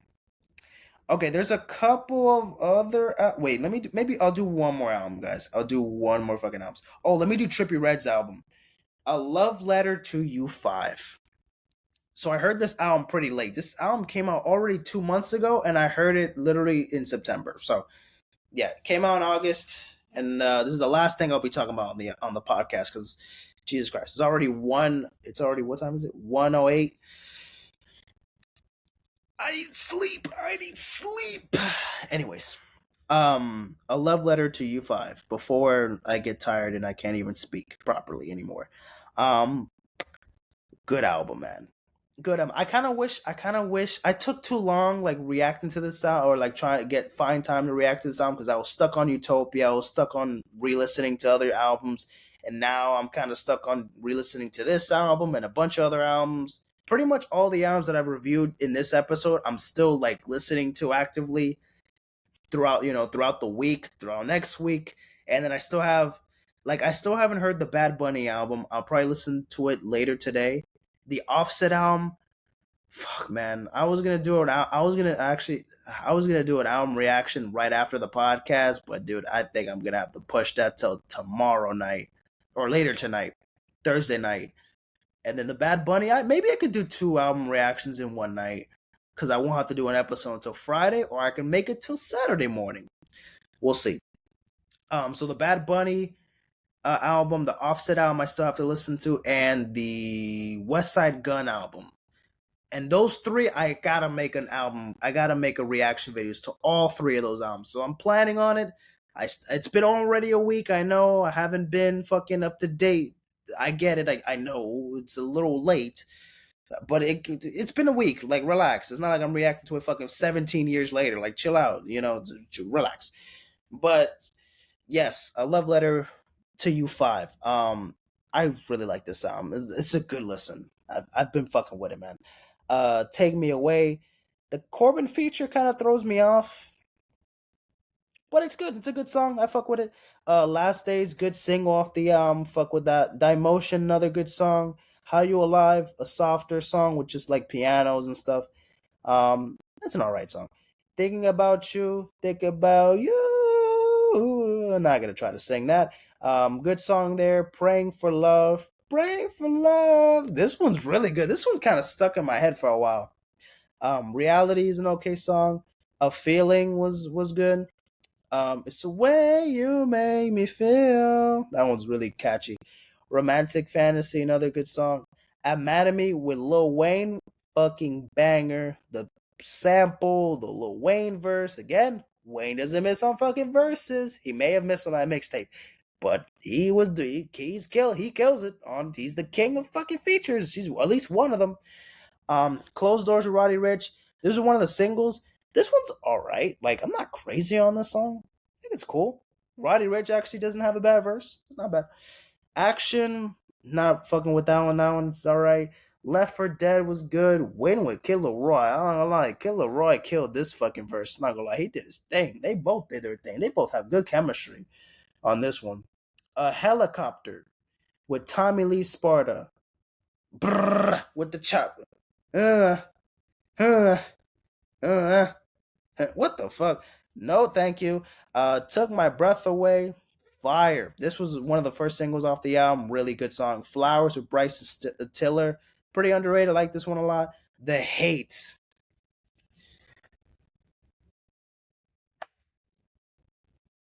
Why is that the shortest? Like, tell me why is that the shortest song on the album? Not even 2 minutes. And it's just Trippie Red spazzing over a crazy sample flip. Oh my. Like, my goodness, dog. We needed more. I needed at least 4 minutes of you rapping that motherfucking beat. 4 minutes of the hate beat. I needed 4 minutes. You only gave me not even. You barely gave me 2 minutes, man. Please. But it's a good song. I fuck with it though. I fuck with it. It's definitely probably. I think it's one of my favorites. Top two on the album. And then Trip on Night to end this motherfucker with a banger. Trip on Night, heavy banger. I know they act, I know that wait, I know why they act funny, I know why they act funny, I know why they act funny. Crazy, great song. Um so yeah, Chippy Red. Oh wait, I didn't rate the Lil Wayne album out of 10, did I? Wait, the Pitbull album, did I rate wait, hold on. I'm going backwards. Pitbull album, I give it like a 3. A 3 out of 10. The Hit Me With a Club. the Tyga album and YG like of 3.5. The Fix Before the Six like a 2.5. Not good at all. Um, and then A Love Letter to You 5. I'll give it like an 8. I'll give it like an 8. It's a good album, man. I fuck with it, man. I really do, man. Like, again, to be honest with you, man, Trippie doesn't miss with these um I Love Letter to You series, man. The fourth one was phenomenal. The third one was great. One of his best. The third one is amazing. The third one is one of his best albums ever. 2018 was just an amazing year for Trippie. He literally dropped two of his best albums ever that year. A Love Letter to You. The first one was good, like good. The second one I wasn't like insane for. Like the second one was the one that I was like, it's cool. But the third, fourth, fifth, and the first one, great. And obviously, like a better, like come on, man, like this was anything wipes anything better than on fucking Mansion Music, because Mansion Music, like, don't get me wrong, there's some bangers on Mansion Music, but Jesus, dude, like 25 songs, an hour and 16 minutes, and a bunch of these songs are just forgettable. Like Mansion Music, we didn't need that shit. We like you could have just fucking unreleased that shit, but A Love Letter to You 5, okay. You know what I mean? We got some good shit here. You know what I mean? I'm happy. I'm satisfied with it. So so that was that. Yeah, that is that. I will talk about For All the Dogs, and a couple other albums that I still haven't talked to yet. The Madison Beer album.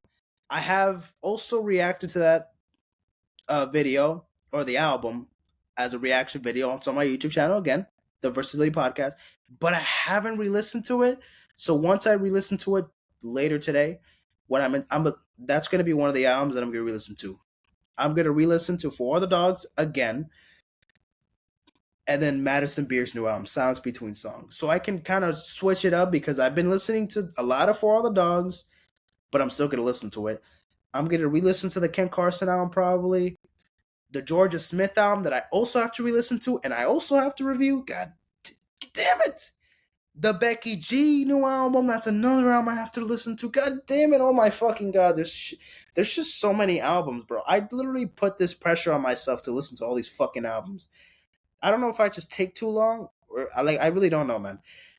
I'll get it done, guys. Don't worry. Don't worry. I've given y'all a good amount of reviews for today. We'll do the rest tomorrow. I know that Drake review, I want to go into detail, explain everything, I'm not going to miss a single point.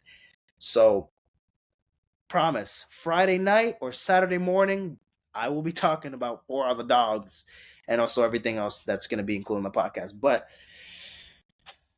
your boy needs rest, guys. I've been recording for almost 2 fucking hours. But thank you guys for watching this episode. Um, see you guys in the bit, man. See you guys in the bit. Take care. Good night, y'all. Peace out.